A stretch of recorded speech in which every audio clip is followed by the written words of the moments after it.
Oh, is this mine? Yes. Oh, yeah. We brought that Did for you you. grab this? Thanks. Yeah. I'm like, I need water. Over there. Go ahead. So I'm so excited to be with you today. Elaine, thanks for coming. So go ahead and introduce yourself for the recording. Sure. I'm Elaine McMillion, Sheldon, and I'm a native West Virginian and a documentary filmmaker. Awesome. So you grew up here. How did growing up in West Virginia affect deciding what you wanted to do for your career? I grew up in Logan, West Virginia, and I actually moved 12 times before 6th grade between Logan and Abingdon, Virginia. And so growing up in smaller communities where storytelling is very important, and where you know your neighbors and where you have teachers that are very involved in your lives, I felt like I was very supported my entire time growing up.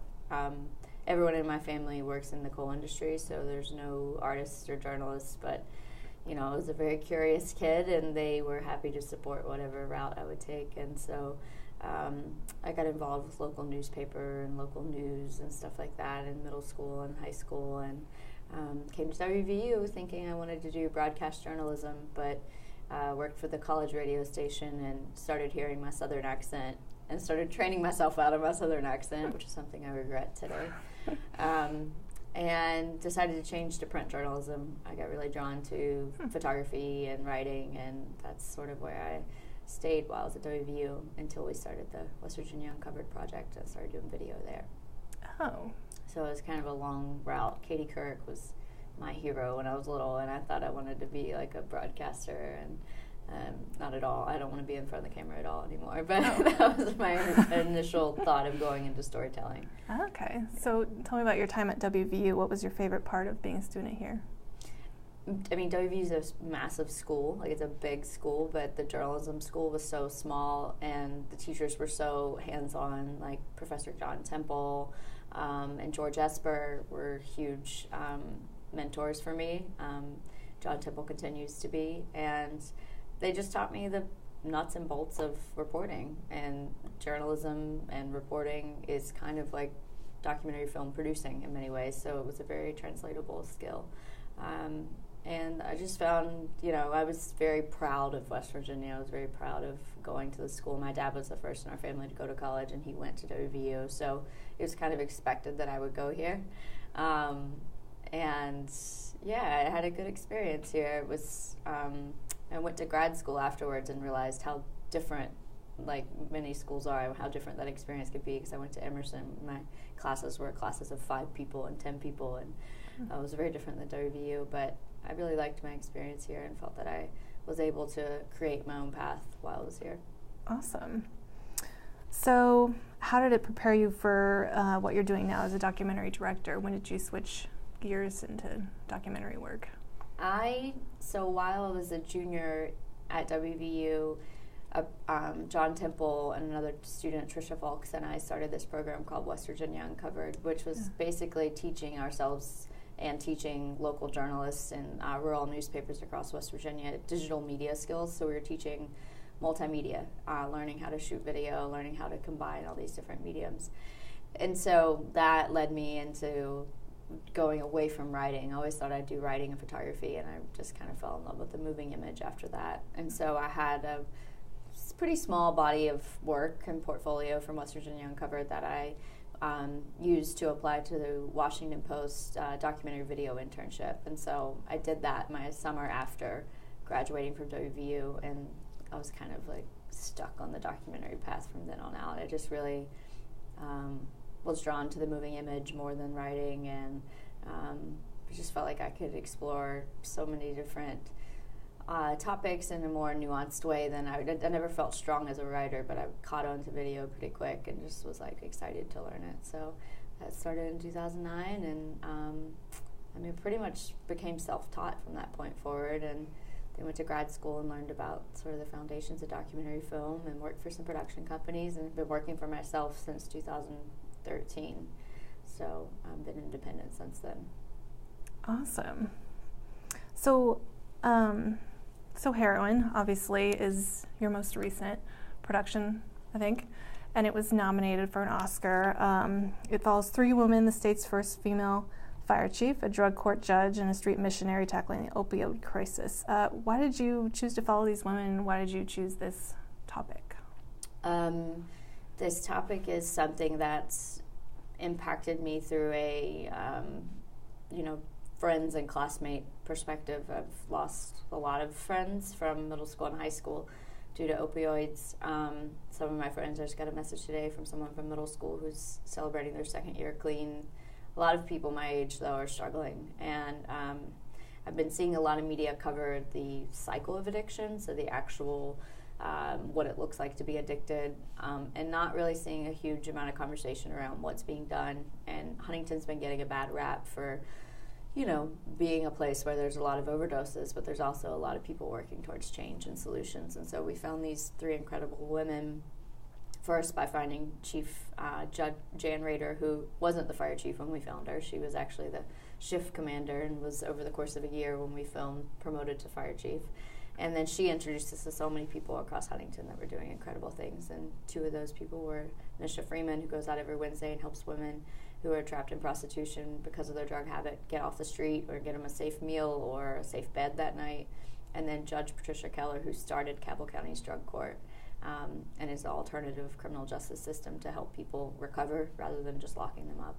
So the 3 women impact people in society on different scales, but they often work with the same person going through this system. And so we just felt like they were an interesting, boots on the ground way to look at this crisis without, piling a bunch of statistics and facts and information, which we all get overwhelmed by, but instead seeing it through their eyes. And they're very hopeful. They have an incredible amount of inner resilience that I think a lot of West Virginians tap into.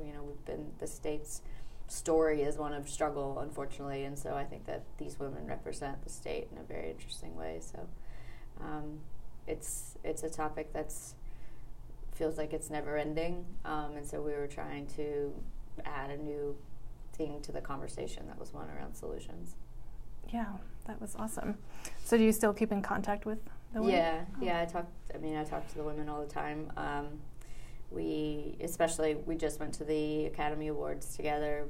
Netflix who distributed the film, was able to bring all the women out, and we got tickets for them, and we got to go on the red carpet together and have that experience together. So they've been given an amazing platform because of the film, which has been great. They've been in the trenches for a long time without a ton of resources, and so there's been a huge outpouring of support, not only for them but for the city and what they're doing. And so it's a positive experience, I think, for all of them. Yeah. Good. So what was it like being nominated? Was it different than your other awards nominations? I mean, I guess I never expect any awards. I don't do this work for the awards. The awards they feel like intangible things. I can control the work. I can control the ethics. I can control all the things that I do. But, awards seem like this, ghost. And so when you get one, you're kind of like, oh, I didn't expect this. And it's certainly the case for an Academy Award. I never thought we would be nominated for an Academy Award for anything at this point in my career. I mean, I'm still young in my career, and it's just a huge honor, and hopefully, just helps bring more attention to this problem. I mean, that's the ultimate goal. It's a great award to get for your career, but it doesn't trump the importance of people are paying attention to this problem now and on an international scale, and because the Academy is around the world. And so that's the big thing that's important, I think, is that people might start getting that, we have to pay attention to this. We can't keep ignoring this problem. But yeah, it's a huge honor. I won a Peabody in 2013, and that blew me away. And we were nominated for an Emmy in 2014, and that was how did this happen? So anything that comes our way, my husband and I don't do this work for the awards, so when it happens, we're kind of just we need to take a day to process it. Because it's cool, but it's a challenging thing. The Academy Awards is so celebrity. It's not like the Peabody Awards or the Emmy Awards, where it's other documentary filmmakers oftentimes. And so it's hard to be in those spaces knowing that you're representing an issue that's so dire. Mm-hmm. So it's kind of a tightrope blocking it. Yeah, you got a lot of support from some celebrities, though, didn't you? Yeah. Rashida Jones hosted a screening of it, and Meryl Streep told Jan that she voted for it and commended her for her work. She recognized her immediately at the governor's ball, and it's been really interesting. I think these three women are it's a good film, but these three women are at the heart of all of it because they're so relatable. When you watch the film, you can get behind them, and I think a lot of people, there's so much stigma attached to addiction that a lot of people have a hard time getting on the ground and understanding what's happening, and these three women just like take you along with them, and I think it really helps break down barriers to understanding addiction. Mm-hmm. So tell me about Hollow and your transition from Hollow to heroin, and then what you're doing next. Are you going to continue with West Virginia people? Yes, so Hollow started because I was living in Boston, and I was reading this book called Hollowing Out the Middle, What Rural Brain Drain Means for America, and it was these sociologists studying this Midwestern town and how young people were leaving and not returning, and I was living in Boston and feeling guilty about leaving West Virginia, and I was able to get my hands on some population numbers around the state and saw that McDowell County was losing population every year since 1960. And all 10 towns hadn't gained population or stayed steady. They had been losing steadily since then. And so I grew up in Logan, but I hadn't spent much time in McDowell. And so I went, and I actually lived there for 5 months while I was making it. But I trained the community members to shoot their own content. I interviewed well over 100 people. 30 of those people ended up in the final piece.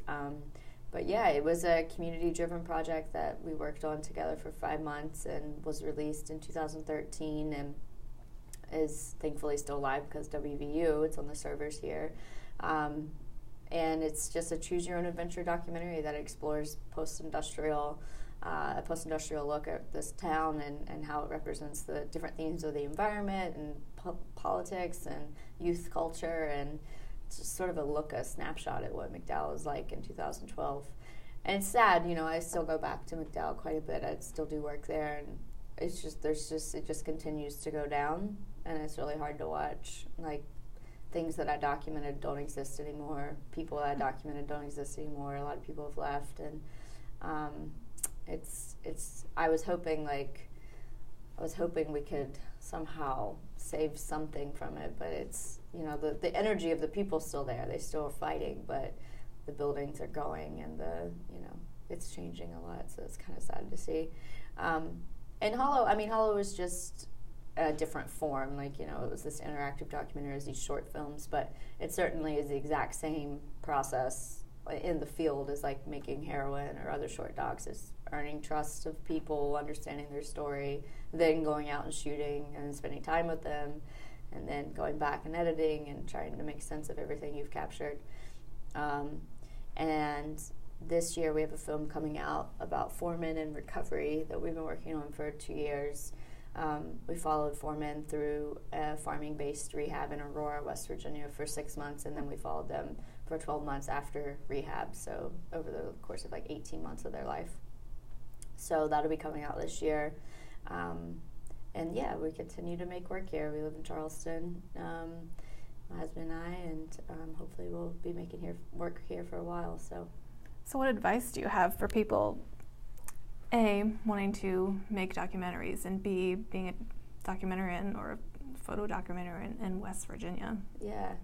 I think that you can't wait for someone to give you permission to tell the stories you want to tell. I think you have to find a way to do it. I made my first documentary while I was working at the Charleston Daily Mail, and I would spend I knew I didn't have any resources to make this film, and so I bought a refurbished camera off B&H Photo and Video Supply, and I spent my lunch break going through archives in the newspaper archival room trying to figure out, could I tell an archival documentary story, since I didn't have any funding to go out and shoot. So I made my first documentary doing that. So just making it a priority. If you want to do it, you have to get up and do it every single day and fit it into your schedule, even if you're working a full-time job I was trying to figure out how to do it on the weekends or in the evenings, just because I wanted to do it so badly.